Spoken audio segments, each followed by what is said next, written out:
Nytten objektilasilla on korvanäyte, jossa lukee eläimen nimi, mistä on otettu näyte ja mitä paikkoja on.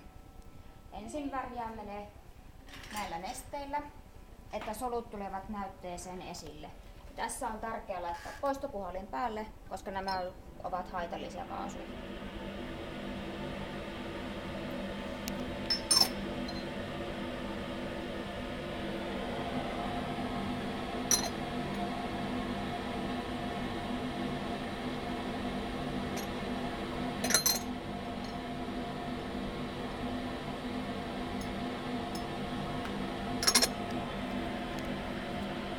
Sen jälkeen kuivamme hiusten kuivaimella näytteen.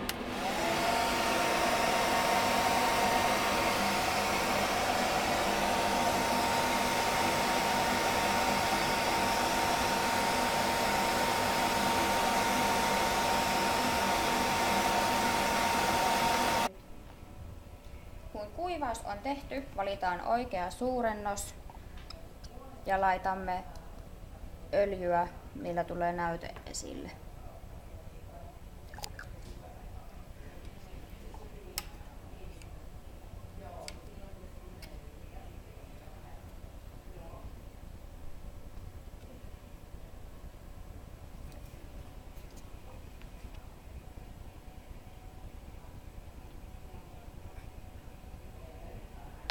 Nyt. Ja korvanäytteestä näköjään löytyy molemmista korvista malasseesia 2+. Ja tämä sitten laitamme eläimen potilaskortille ja kerromme eläinlääkärille tuloksen. Ja sitten mikroskoopin puhistamme mikroskooppiliuoksella, ettei jää mitään likaa. Ja sitten voi jo seuraava ruveta katsomaan omaa näytettä.